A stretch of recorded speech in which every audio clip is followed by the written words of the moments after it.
मम हृदय भवन प्रभु तोरा, तही बसे आई बहु चोरा। एमा घणा चोर बैठा छे। मैं एक अमित बट मारा, हूँ एकलो रस्ता में मार्यो जाऊं छू। कोई सुने न मोर पुकारा, मारी पुकार कोई सांभळतुं नथी। भाग्यू नहीं नाथ उबारा, हे नाथ हवे हूँ भागू छू, तमे उबारो नहीं तो हूँ थाकू छू।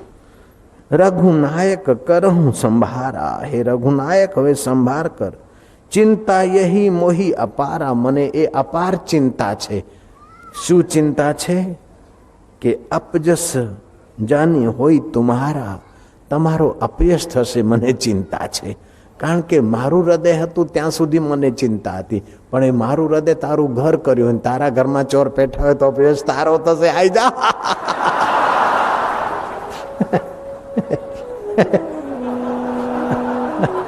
હવે તારા ઘરમાં ચોર લે, જગતનો નિયતા ને એના ઘરમાં ચોર પેટા। તું તો વિશ્વનો સ્વામી અને દરેકના હૃદયમાં રહેતા, દરેકનું હૃદય તારું ઘર અને તારા ઘરમાં ચોર પેટા। કોઈ તો આંભળ હવે, અરે कुछ तो सुनो बाबा। किसी के घर में चोर घुसते हों, घर वाला लापरवाह हो, अथवा तो घर वाला दारू पी के सो गया हो, फिर भी तुम चिल्लाओ कि अरे फलाने भाई, अरे वो दिल वाले, ओ तेरे घर में चोर, ओ तेरे घर में चोर। वो सुने ना सुने, चोर तो सुनेंगे और भागेंगे। ऐसे भगवान भले व्यस्त हो सांभळे के ना सांभळे, पण पेला चोर तो सांभळशे के आ बोलावे धणी ने।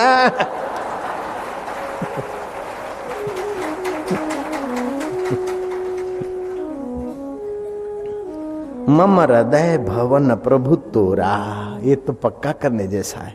मम हृदय भवन प्रभु तोरा, तहीं बसे आई बहु चोरा, तहीं बसे आई बहु चोरा। मैं एक अमित बट मारा, मैं एक अमित बट मारा।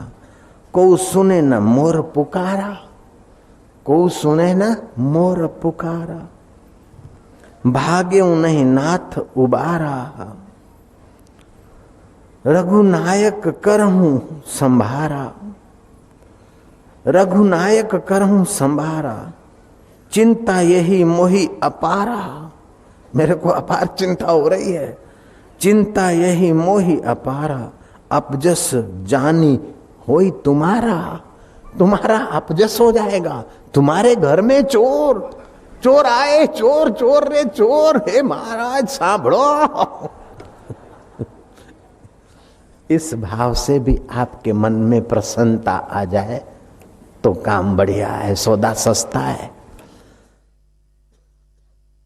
कभी ये भाव तो कभी भगवान का नाम लेते लेते लेते दोनों हाथ ऊंचा करके प्रसन्नता को उभारो। भगवान बोलते मन प्रसाद सौम्यत्वम, मन की प्रसन्नता ये प्रसाद है। सौम्य भाव, खुशी ये प्रसाद है। इब्राहिम लिंकन अपने मेज के पास 10-20 छोटे मोटे जोक्स के किताब रखता था। पार्लियामेंट में सवाल जवाबों में जब थकान उबान महसूस करता, रिसेस करवा के अपने शांत कमरे में जाता और जोक्स के किताब पढ़ता। हल्की बातें सुन पढ़कर भी अगर हंसी लोग करके स्वस्थ हो सकते हैं तो आप तो तुलसीदास की और कन्हैया की और गुरुओं की बात याद कर, ऊंची बात करके और ऊंची याद करके, ऊंची मजाक करके, ऊंचा हास्य करके अपना जीवन ऊंचा क्यों नहीं कर सकते। जय श्री कृष्ण।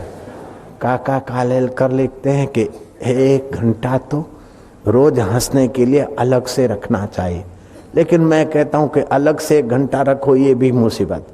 जब मौका मिले 1-8 घंटे में 2-5 मिनट गाबड़ा पाड़ दो हंसने के लिए तो वो और ज्यादा फायदे वाला हो। अब हम 2 घंटे सत्संग करें, 2 घंटे काम करें, 2 घंटे ये करें, 23 घंटे में 1 घंटा अलग से हम हंसे तो ये नहीं हो सकता। लेकिन 1 घंटे में 2-5 मिनट हंसी खुशी हो जाती है तो 1 घंटे का कार्य भी हमारा निर्दुख होता है, प्रसन्न हो जाता। हंसते के साथ हंसे दुनिया, रोते को कौन बुलाता। કેટલાક આમ બે ઓમ ભૂર્ભુવઃ સ્વઃ તત્સવિતુર્વરેણ્યં ભર્ગો દેવસ્ય ધીમહિ ધિયો यो न प्रचोदयात् ओम अल्लाहु अकबर ओम नमो शिवाय ओम नमः शिवाय ओम नमो भगवते वासुदेवाय ओम नमो भगवते वासुदेवाय। अब तू जप करता है कि लड़ाई करता है? કેટલાક લોકો પાછા ધ્યાન કરે,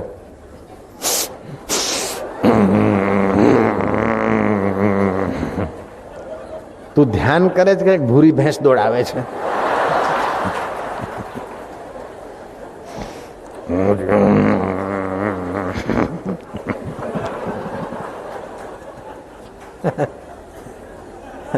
तू ध्यान करता है कि भूरी भैंस दौड़ाता है? हरिओम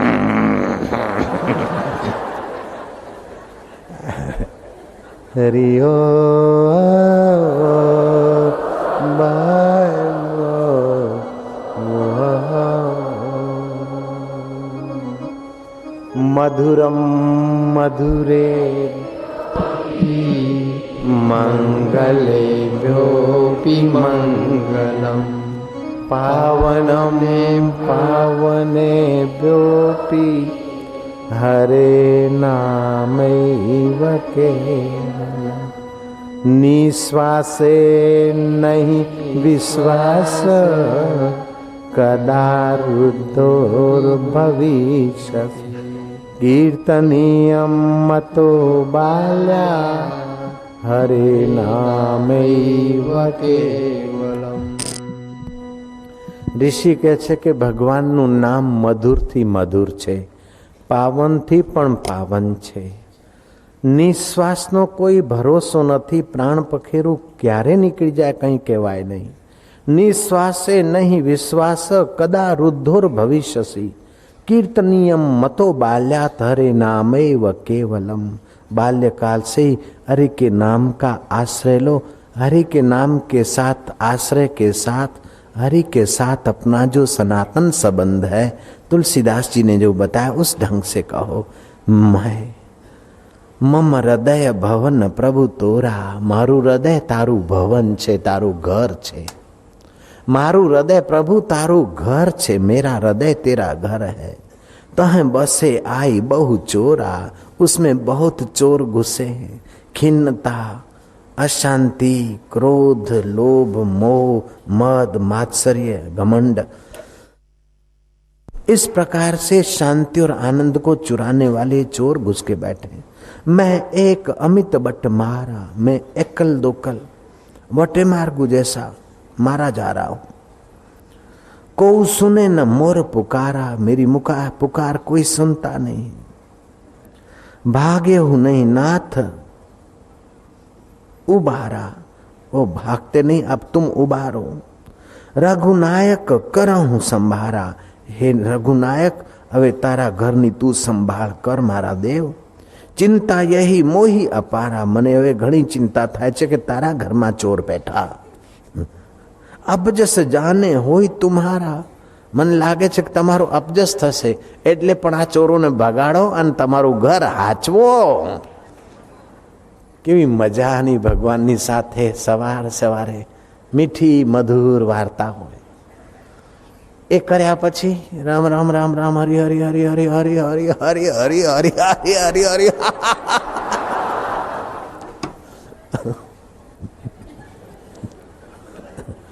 हरि ओम हरि ओम हरि ओम हरि ओम हरि ओम हरि ओम हरि ओम हरि ओम हरि ओम हरि ओम हरि ओम हरि ओम हरि ओम।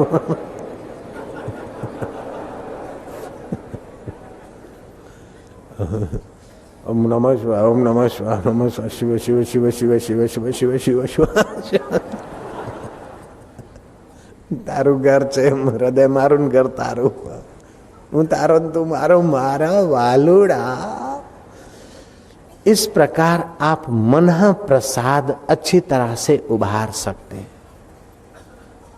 सौम्य भाव लाइए, फिर आत्म निग्रह के सद्गुण को बढ़ाइए। गाड़ी कितनी बढ़िया हो लेकिन ब्रेक के बिना गाड़ी व्यर्थ है। कई बार सुना होगा साइकिल आ रही बड़ी तेजी से, और सिपाही ने विसल मारा कि बिना बत्ती साइकिल रोको। साइकिल वाला ने कहा कि ए खाकी कपड़ा किनारे हो जाओ, ए सपाटा हटी जा। पेलो के साइकिल उभी राख, पेलो के खसी जा नहीं तो तारा माथे पड़ीश। बत्ती नहीं शू ब्रेक पण नहीं तारा माथे पड़ीश ल्या। तो मैं पूछता हूं कि आपके जीवन की गाड़ी में ज्ञान की बत्ती और संयम की ब्रेक है कि नहीं? अगर नहीं है तो फिर गाड़ी कहीं किसी पर भी गिर सकती है। गाड़ी में जो ट्यूब पड़ता है, टायर पड़ता है, घंटड़ी लगती है, वो साइकिल के लिए नहीं लगती है, मुसाफिर के लिए लगती है। कार में जो सीटें लगती वो कार के लिए नहीं लगती, कार में बैठने वाले के लिए लगती। ऐसे तुम्हारे शरीर में जो मन, इंद्रियां, बुद्धि और सब पुर्जे लगे हैं तो शरीर के लिए नहीं लगे, तुम्हारे को परमात्मा तक पहुंचने के लिए इसमें साधन लगे हैं, इसलिए इसका उपयोग करो। शरीर ये जीवन का फल भी नहीं है और शरीर साध्य भी नहीं है। शरीर फल भी नहीं है और साध्य भी नहीं है। शरीर तो केवल साधन है और साधन को आपको कहाँ जाना ये पता नहीं है तो साधन का उपयोग क्या? इधर उधर भटक के खत्म कर दोगे। आपको जाना है ऐसी जगह पर कि जहां से फिर पतन न हो, पहुंचना है ऐसी जगह पर कि फिर दुख आपको छू न सके। जानना है ऐसी चीज को कि जिसको जानने के बाद कुछ जानना बाकी नहीं रहता। पाना है ऐसे सुख को जिसको पाने के बाद कुछ पाना बाकी नहीं रहता है। और मिलना है ऐसे पिया को कि जिसको मिलने के बाद सारी दुनिया तुम्हारे लिए दीवानी हो जाए। लेकिन वो अनजाना देश अमिला पिया है, अनजाना देश अमिला पिया है। अनजाने देश में और अमिला पिया में ले जाने वाला कोई राहनुमा होना चाहिए। जो राहनुमा है उन्हीं को बोलते सद्गुरु, क्योंकि वो देश सत्य स्वरूप ईश्वर का है। सद्गुरु मेरा सुरमा करे शब्द की चोट, मारे गोला प्रेम का हरे भरम की कोट। ये भ्रांति हो गई कि हम फलाने हैं, ये भ्रांति हो गई कि ये मेरी इज्जत है, ये मेरी आबरू है, ये मेरा मकान है, ये मेरा घर है और ये मैं शरीर हूँ, मैं फलाना हूँ। ये भ्रांति है, ये अज्ञान है। इस अज्ञान को दूर करने के लिए आत्मज्ञान की जरूरत है। ये आत्मज्ञान देने वाले सद्गुरु दाता बड़े उदार आत्मा होते हैं। और आत्मज्ञान सुनने से जो पुण्य होता है, जो लाभ होता है, गजब का।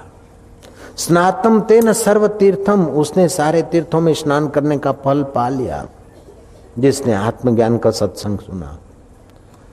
दातम तेन सर्व दानम, उसने दान पुण्य कर लिया। कृतम तेन सर्व यज्ञम, उसके द्वारा सारे यज्ञ हो गए और उसके द्वारा सारे पितरों को तर्पण हो गया। जिसने एक क्षण भी परब्रह्म परमात्मा का सत्संग सुनकर उसमें विश्रांति पाई।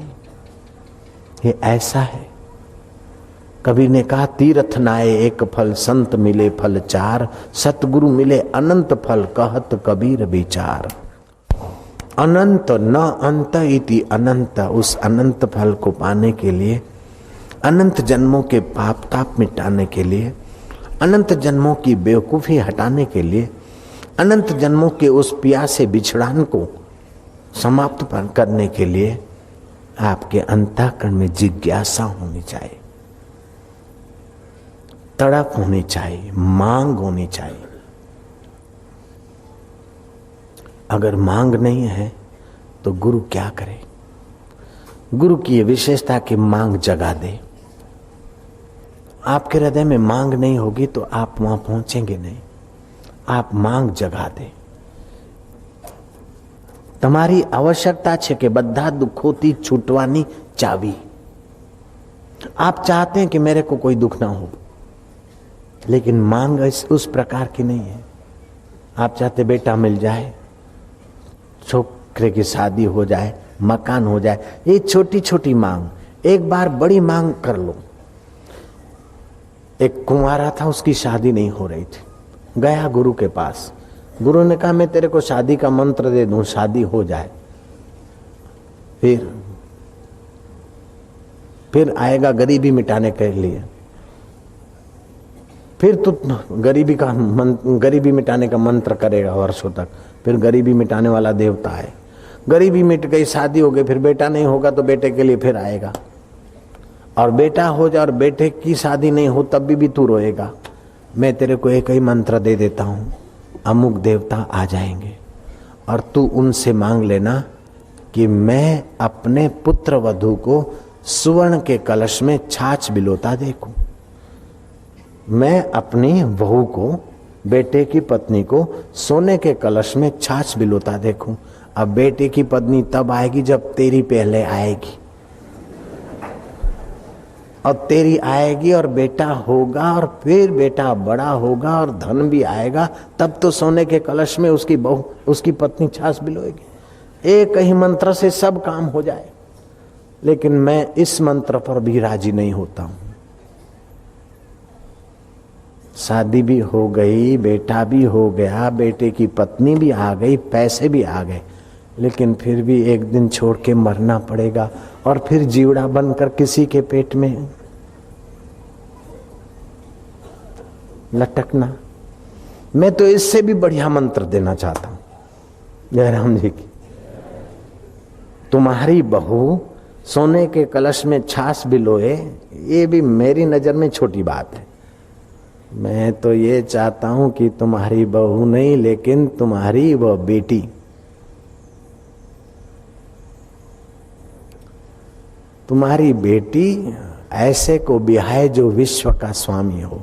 बुद्धि रूपी तुम्हारी बेटी विश्व नियता परमात्मा को बिहा दो, बस कल्याण हो जाएगा। भीष्म पितामह कहते हैं कि कृष्ण, मैं अपनी बेटी तुम्हारे को अर्पण कर रहा हूं, जिसको मैंने जप तप से पवित्र रखी है, सुंदर बना रखी है, और उसको तुम ही वरण करो।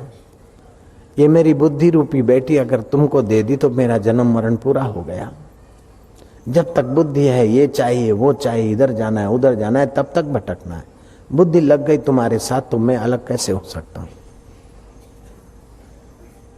गीता कहती है तस्य प्रज्ञा प्रतिष्ठिता, उसकी प्रज्ञा पर ब्रह्म परमात्मा में प्रतिष्ठित हो जाती।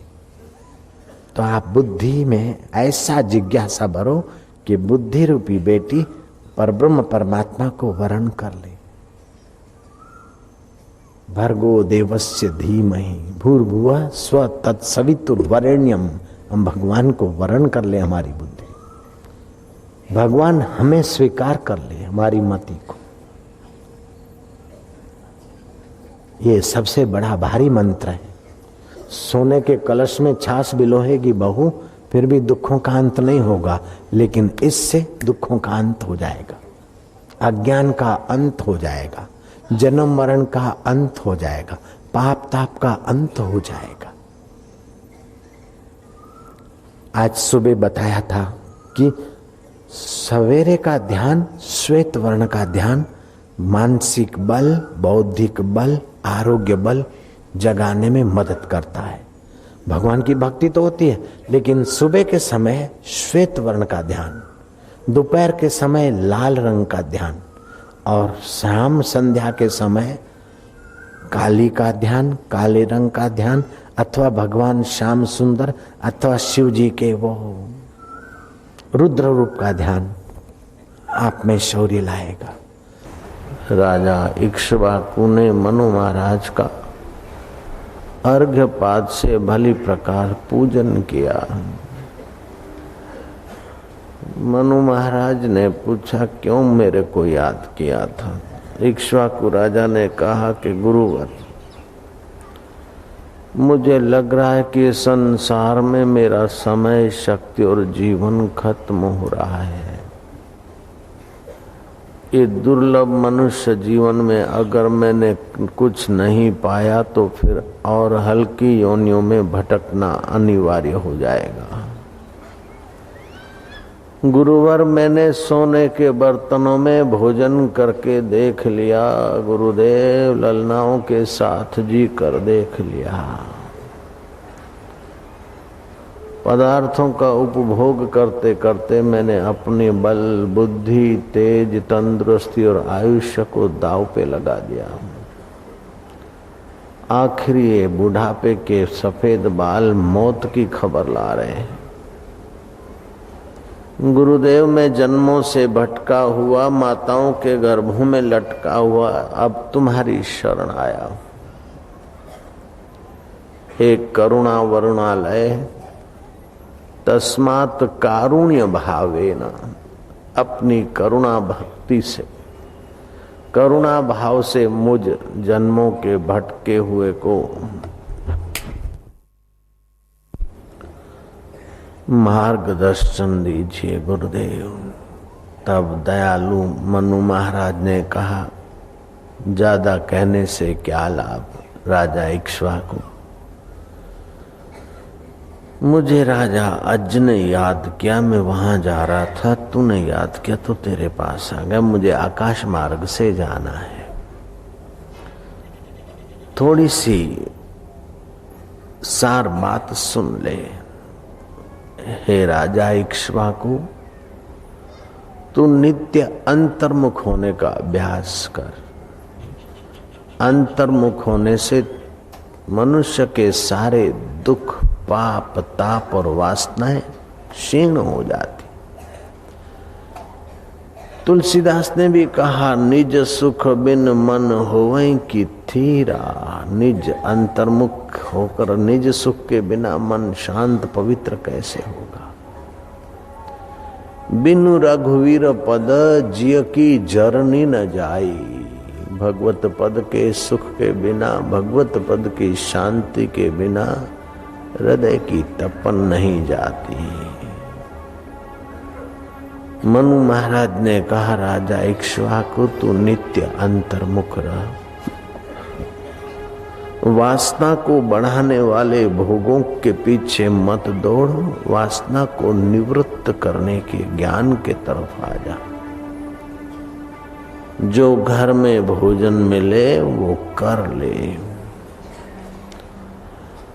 स्वास्थ्य का ख्याल करके भोजन कर ले, स्वाद का गुलाम मत बन। जो वस्त्र मिले पहन ले, अंग ढकने के लिए। शौकीन बनकर संसार में फंस मरना तुम्हारे लिए उचित नहीं। जहां नींद आए वहां सो जा। ये पलंग चाहिए, फूलों की चदरिया चाहिए, फलाना चाहिए, खपे खपे में अपने को खपाने वाले विलासी राजा का अनुकरण मत कर। राजन, नित्य अंतर्मुख रहो तो तुम्हारे सारे कष्ट मिट जाएंगे, सारे दुख मिट जाएंगे।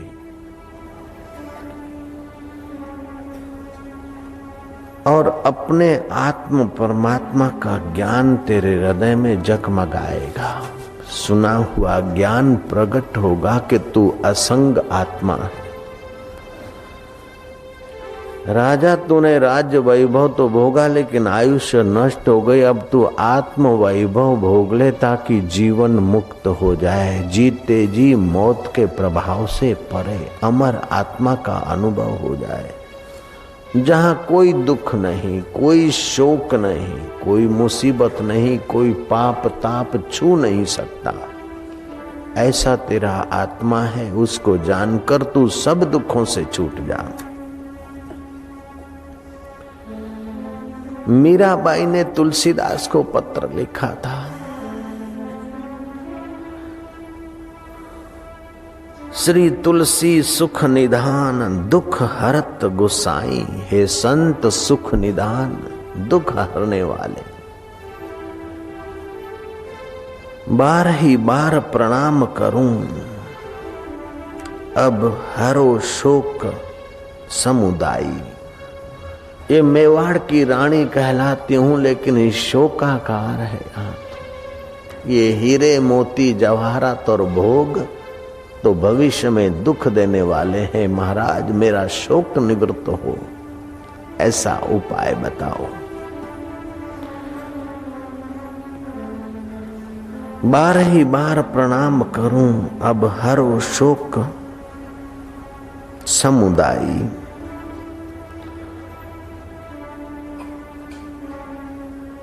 घर के स्वजन हमारे जेते सबन उपाधि बढ़ाई। जो भी कहलाने वाले मित्र और स्वजन हैं, उन्होंने तो जिम्मेदारियां बढ़ाई, उपाधियां बढ़ाई, मुसीबतें बढ़ाई। साधु संग अरु भजन करूं मोही, देत क्लेश महाई।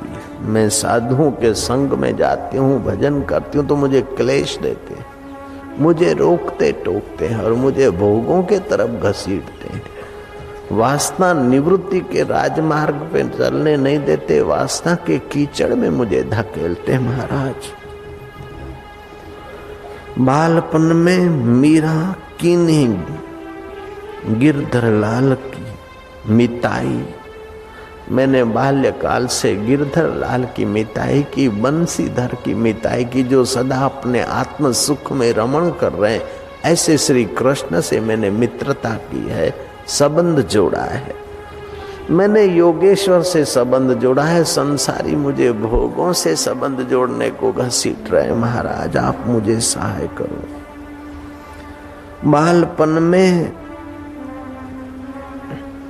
बालपन ते मीरा कीन्ही गिरधर लाल की मिताई, सो तो अब छूटत नहीं क्यों हूं, लगी लाल बरियाई।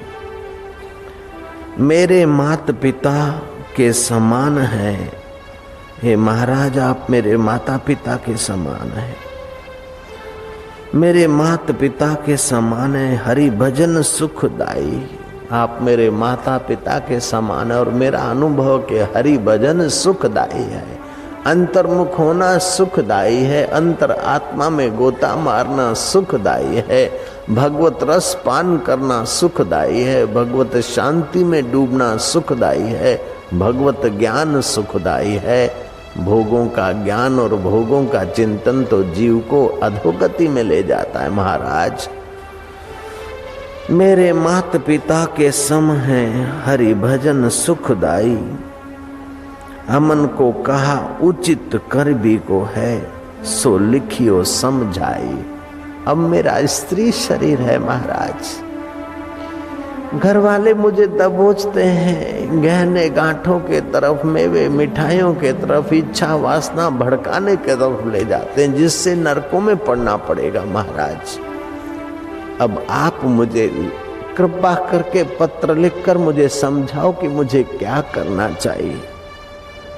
मीरा का पत्र गोसाई तुलसीदास ने पढ़ा और परमेश्वर के शांत स्वभाव में गोता मारा। जो प्राणी मात्र का आधार है, प्राणी मात्र का सुहृद है, प्राणी मात्र का सच्चा हितैषी है, मित्र है, उस परम मित्र में उस महापुरुष ने क्षण भर शांति पाकर पत्र लिखना आरंभ किया। तुलसीदास ने उत्तर भेजा, जाके प्रिय न राम विदेही। जिस मनुष्य के अंतर आत्मा राम प्यारे नहीं लगते हैं, तजिए ताहि कोटि बैरी सम यद्यपि परम स्नेही। करोड़ों वैरियों के समान उसको छोड़ दे, अगर परम स्नेही भी है, लेकिन भगवान के तरफ नहीं है और भगवान के तरफ नहीं जाने देता, उसको ठुकरा दो, छोड़ दो। तुलसीदास ने उत्तर में लिखा, जाके प्रियन राम विदेही, तजिए कोटि बैरिन सम यद्यपि परम स्नेही। जराऊं सो संपत्ति सदन सुख, सुहृद मात पितु भाई। वो जल जाए संपत्ति, वो जल जाए सुख भोग की वासनाएं, वो जल जाए माता पिता के संबंध, जो सच्चे परमेश्वर से संबंध जोड़ने में रुकावट करते, उन सारे भोगों को आग लगे, उन संबंधों को आग लगे। जीवात्मा का असली संबंध तो परमात्मा के साथ है और सुखदायी वही है, बाकी सब धोखा है। इसलिए जरहूं, तुलसीदास ने लिखा, जरहूं सो संपत्ति सदन सुख, सुहृद मात पित भाई। सन्मुख होत जो, राम पद करई न सहर्ष सहाय।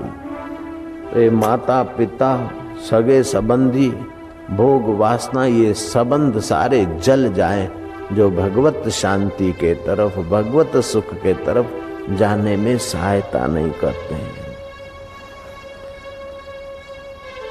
मीराबाई लग गई और पहुंच गई परमात्मा सुख तक।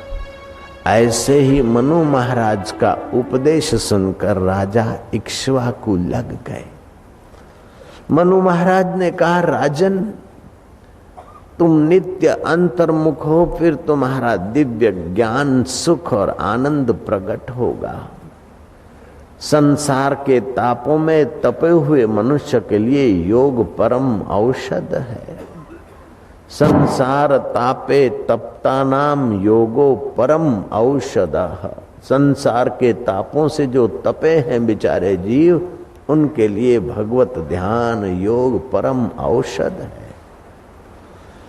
पृथ्वी का राज मिल जाए, पूरे वर्ल्ड का राज मिल जाए, लेकिन भगवत मेडिटेशन, भगवान का ध्यान नहीं मिला तो आदमी कंगाल है।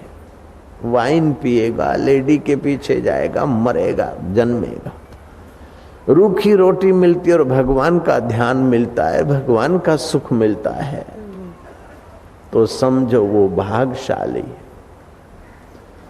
लक्की है। अगर भगवत ध्यान और भगवत सुख नहीं है तो वो अभागा है।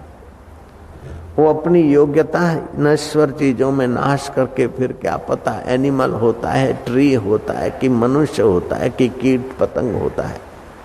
दुख ही दुख है। हे राजा, जो अंतर्मुख होकर अपने आत्मा परमात्मा के ज्ञान को पाते, ऐसे ज्ञानवान जिस ईंट पर पैर रखते वो ईंट पूजने योग्य हो जाती। ऐसे ज्ञानवान जिस पर दृष्टि डालते, उनकी दृष्टि से आध्यात्मिक पवित्र तन्मात्राएं बरसती।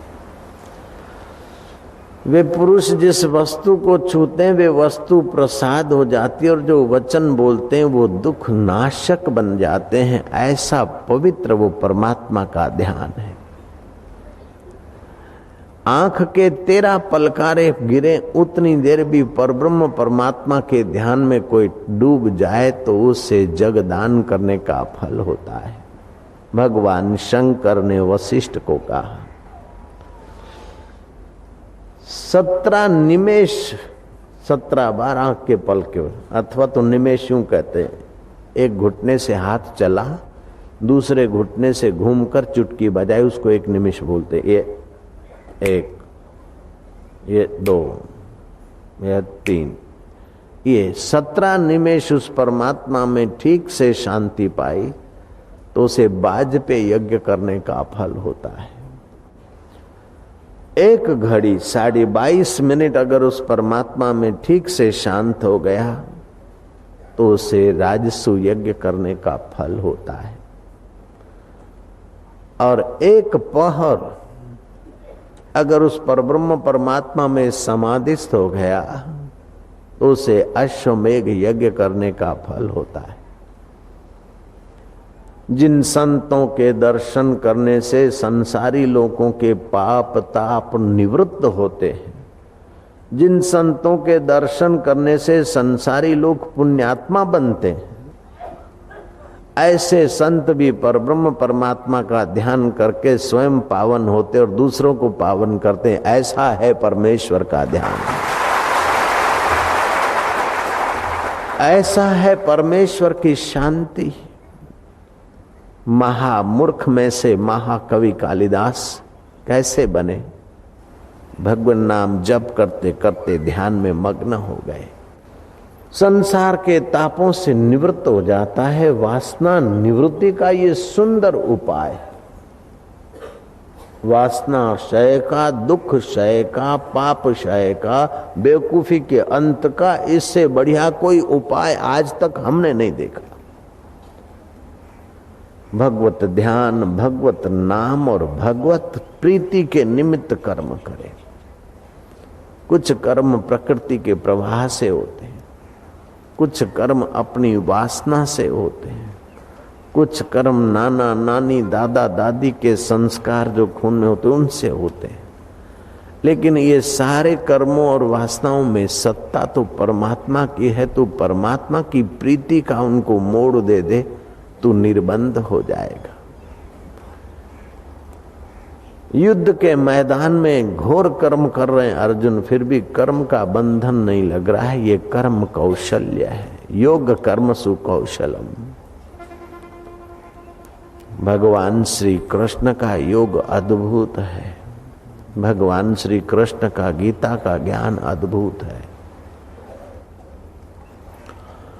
होना तो ये चाहिए कि उपदेश देने वाले ऊंचे गद्दी पे, सुनने वाले शिष्य नीचे बैठकर ग्रहण करे, जैसे टांकी ऊपर होती है बाल्टी नीचे।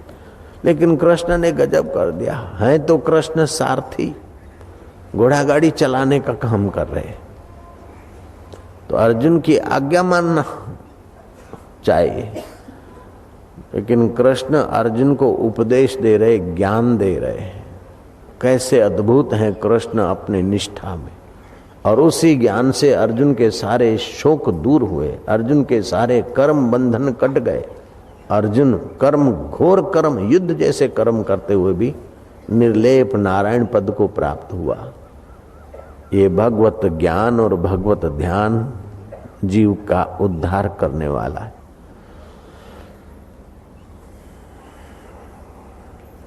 जो जीसस थे वही तुम हो, जो कृष्ण थे वही तुम हो, जो राम थे वही तुम हो। लेकिन तुम इच्छाओं से और नासमझी से घिरकर अपने को दुखों में धकेले जा रहे हो, और वे इच्छाओं से और नासमझी से उठ खड़े हुए महान हो गए। Nothing is impossible, everything the possible. असंभव नहीं तुम्हारे लिए। भगवान ने मनुष्य जन्म दिया है, श्रद्धा दिया है, सत्संग में प्रीति दिया है।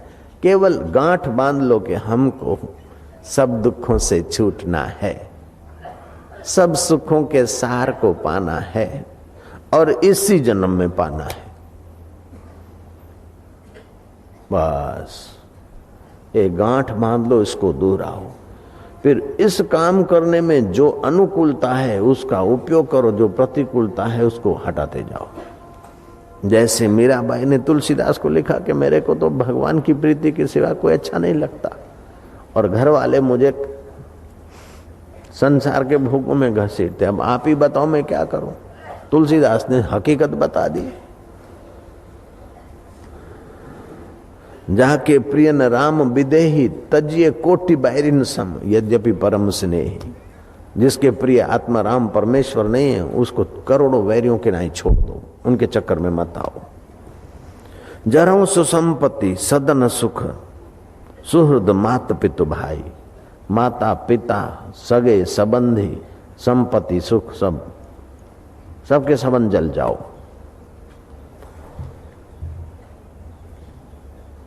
सन्मुख होए जो राम पद करहि न सहर्ष सहाय। जो ईश्वर के सुख के तरफ, ईश्वर के ध्यान के तरफ, ईश्वर के माधुर्य के तरफ जाने में मेरे को सहर्ष तुमको सहाय नहीं करते, उनको छोड़ो। ऐसे भोग, ऐसे वस्त्र, ऐसा भोजन, ऐसा सोचना छोड़ो। बहुत ऊंचा काम है और समय थोड़ा है, बड़ा कीमती समय। एक श्वास भी दोबारा एक्स्ट्रा नहीं ले सकते।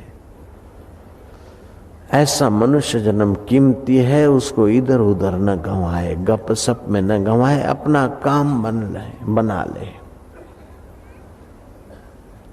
जब मौत आएगी तो एक सेकंड रुकेगी नहीं, ऐसा कीमती आयुष्य है। अपने अकाल पुरुष को जान ले बंदा। सो साहिब सद सदा हजूरे, अंधा जानत ताको दूरे। हाजरा हजूर बैठा सी, वो जागदी जोत है, उससे विमुख मन हुआ संसार में भटकाता है। उसके सन्मुख हो जाए। सन्मुख होए जीव मोह जबहि, कोटि अग नाशहि तबहि। भगवान कहते हैं कि ये जीवात्मा मेरे सन्मुख हो जाए, अंतर्मुख हो जाए, तो करोड़ों उसके पाप उसी समय नष्ट हो जाते हैं। वो शांति और सुख का अधिकारी बन जाता है। जिसने अनुराग का दान दिया उससे कण मांग लजाता नहीं। अपनापन भूल समाधि लगा, ये चंचल स्वभाव सुहाता नहीं। नब देख पियो घर शाम ढले, क्यों मिट उसमें मिल जाता नहीं। अब सीख ले मौन का मंत्र नया, ये पीहू का बिहाग सुहाता नहीं। चुगता है चकोर, चुगता है चकोर अंगार, फरियाद किसी को सुनाता नहीं। ए मेरे मन, चकोर अंगार चुग जाता है अपने पिया के प्रेम में, फरियाद नहीं सुनाता। तू तो अपने पिया के प्रेम में पिया के रस का पान करेगा। ए मेरे मन, ए मेरी चंचल आंखें बाहर कब तक भटकोगी। जिनसे देखा जाता है उसमें विश्रांति पाओ। ए मेरे कान बाहर का क्या ध्यान दोगे। जिससे बाहर की वस्तुओं का ज्ञान होता है उस परमात्मा की ओर ध्यान दो। ए मेरे मन, बाहर के विकारों में कब तक भटकेगा। अपने निर्विकार नारायण के सुख में गोता मार, तेरा मंगल होगा, तेरा कल्याण होगा। जिसको अपनी संपत्ति का ज्ञान है कि मेरे पास लाखों करोड़ों रुपया है, उसको 5-25 रुपए का घाटा क्या दुख देगा। ऐसे जीवात्मा को पता चल जाए कि मैं अमर आत्मा सुख स्वरूप हूँ, तो उसे संसार की चीजें क्या दुख देगी, क्या आकर्षण के खाई में गिराएगी। जब तक जीवात्मा को परमात्मा सुख का रस नहीं आता, जब तक जीवात्मा को परमेश्वर स्वभाव में विश्रांति नहीं मिलती, तब तक उसे डर लगता है कि कहीं ये छूट न जाए, कहीं वो चला न जाए, आम ना થઈ જાય, તેમ ના થઈ જાય, નુકસાની ના પડી જાય, ઘર ખાલી ના કરવું પડે, દુકાનનું આમ ના થઈ જાય, રૂપિયા પૈસાનું આમ તેમ ના થઈ જાય।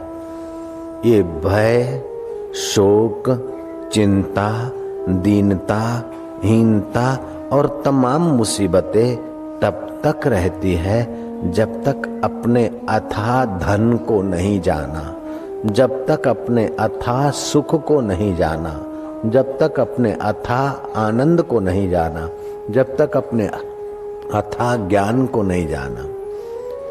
जैसे अड़द की दाल, अरहर की दाल उबालते समय उसकी कालीमा की झाग उस पर आ जाती है। अगर वो कालीमा की झाग नहीं उतारो तो अरहर की दाल पकती नहीं। गन्ने के रस ऊपर उसकी मैलेपने की झाग उसके ऊपर आ जाती है। अगर उसका मैलापना न फेंको, हटाओ, तो गुड़ में सौंदर्य नहीं आएगा। ऐसे ही तुम्हारे चित्त में ये भय का मैल और कर्म वासना का मैल चित्त से नहीं हटाओगे तो जीवन परिपक्व नहीं होगा। सिलड़ी के रस पर से मैल हटाते तब गुड़ पीला पीला चमचम चमकता है। अरहर की दाल से उसकी झाग की मैल हटाते तब अरहर की दाल परिपक्व होती है। ऐसे ही वासना का मैल और कर्तृत्व का मैल तुम्हारे चित्त से हटता है तो तुम्हारे चित्त में चैतन्य स्वरूप परमात्मा का सुख चम चम चमकता है और जीवन परिपक्व होता है। धन से जीवन परिपक्व नहीं होता, सौंदर्य से जीवन परिपक्व नहीं होता, सुख के साधनों से जीवन परिपक्व नहीं होता, लेकिन जीवनदाता के सामर्थ्य से जीवन परिपक्व होता है। बल ही जीवन है, दुर्बलता मौत है। जहां जहां बल है वहां वहां विकास और सुख है। सैनिक बलवान था तो बड़ा सुखी था, और निर्बल था और युद्ध में मारा गया तो उसकी आंखें कौवे नोच रहे हैं, उसके आंत गीदड़ लेकर इधर उधर घूम रहे मुंह में, उसके सिर पर कीड़े और मकोड़े भंडारा कर रहे। जिस सैनिक ने बल के समय चलते चलते कई कीड़े मकोड़े कुचल डाले, वो सैनिक बलहीन हो गया, कीड़े मकोड़े उसको नोच रहे हैं, क्योंकि बल का संबंध टूट गया। एक होता है शरीर बल, दूसरा होता है मनोबल, तीसरा होता है बुद्धि बल, चौथा होता है संगठन बल। इन चारों बलों को जहां से बल मिलता है वो है परमात्मा बल।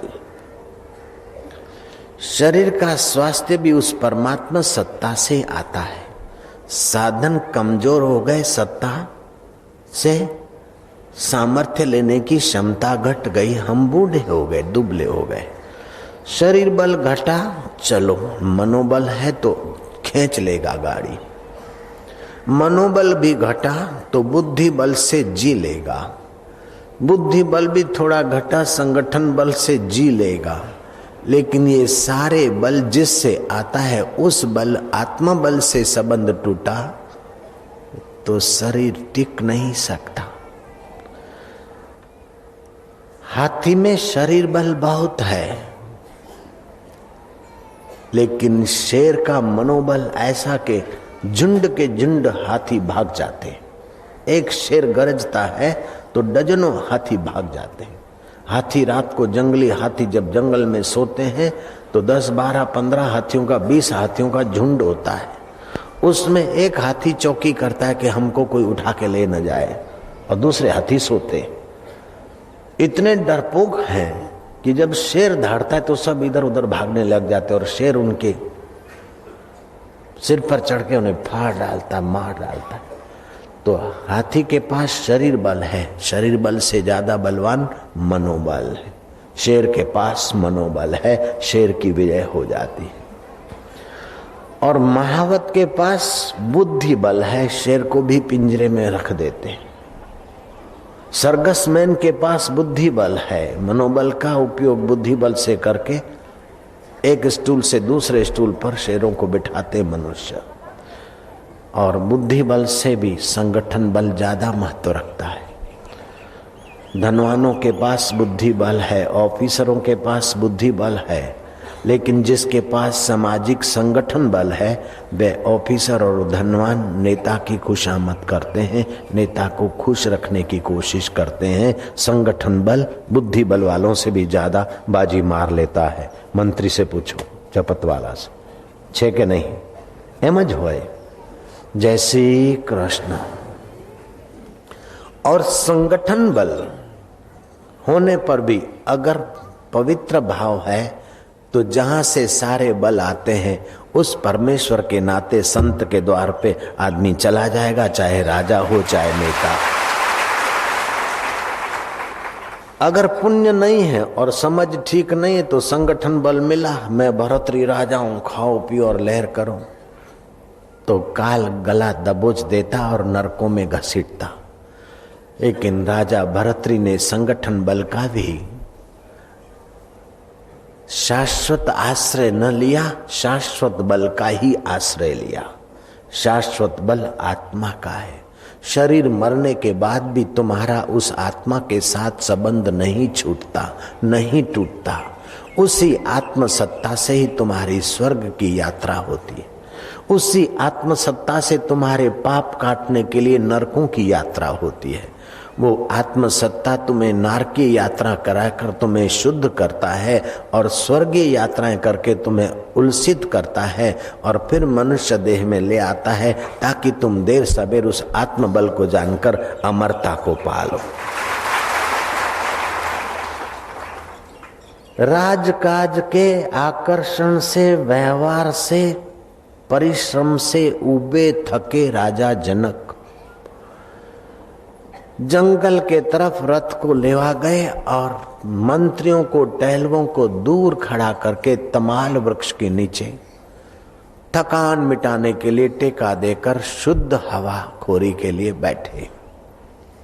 मंद मंद सुगंध और बसंत ऋतु की सुंदर हवाओं ने राजा की तनिक थकान, उदासी मिटाई। राजा जनक धर्मात्मा थे, महात्माओं का संग करते थे। आदमी का भविष्य उज्जवल है कि सत्यानाश होने वाला है, वो गणित आप लगा सकते हैं। अगर संतों के और भगवान के तरफ उसका झुकाव है तो देर सबेर उसका भविष्य उज्जवल है। अगर अहंकार और विकारों के तरफ और शराब कबाब के तरफ झुकाव है तो देर सबेर उसका सत्यानाश सुनिश्चित है। रावण विद्वान था, ब्राह्मण था, पुलस्त कुल में उत्पन्न हुआ था, लेकिन खान पान और व्यवहार गड़बड़ था तो हर 12 मने दे दीवा सलाई। विश्वामित्र विलासी राजा थे, लेकिन संतों का संग मिला और ऐसे महापुरुष हो गए कि राम लक्ष्मण विश्वामित्र की चंपी करने लगे। अम्रपाली विलासी वैश्या नर्तकी थी। भगवान बुद्ध का संग मिला और अम्रपाली महानता को वरी। તમે અત્યારે શું કરો છો એનાથી તમારું ભાવિ તમે નક્કી કરી શકો છો। અત્યારે તમારા ચિત્તમાં કયા તરફનું આકર્ષણ છે એનાથી તમારું ભાવિ તમે જોઈ શકો છો। પહેલાના કાળમાં જે થઈ ગયું, જે વીતી ગયું તે વીતી ગયું, પણ અત્યારે તમારી જિજ્ઞાસા ક્યાં છે? તમારી ભૂખ કેવા પ્રકારની છે? અહંકારને વધારવાની ભૂખ છે, ભોગ વાસનાને વધારવાની ભૂખ છે કે પ્રભુ પ્રેમને વધારવાની ભૂખ છે? સેવાની સાધનાની ભૂખ છે કે શોષણની ભૂખ છે? ખુશામત ખોરિયાઓની ખુશામતથી ખેંચાઈ જવાની ભૂખ છે કે સત્ય સાંભળવા વાળા સત્સંગની ભૂખ છે? જો સત્યની ભૂખ હશે તો ભવિષ્ય ઉજ્જવળ છે। જેને લોકો માન આપતા હોય, જેને કુટુંબીઓ માન આપતા હોય કે નોકરો માન આપતા હોય, એવા દુકાનના કે ઘરના કે સમાજના કે પડોશના વડાએ જ્યાં માન ન મળે અને ખરી સંભળાવે તેવું સ્થાન પણ ચોક્કસ શોધી કાઢવું જોઈએ। જય રામજી કી। અતિથિ વિશેષ કરીને બોલાવે ત્યાં તો જઈએ, પણ બોલાવે ને અને આપણી સામું પણ કદાચ ના જુએ તો પણ એવા સ્થળે પ્રયત્નપૂર્વક જવું જોઈએ જે સ્થળે જવાથી આપણું ભવિષ્ય ઉજ્જવળ થાય, જે સ્થળે જવાથી આપણું જીવન ધન્ય થાય।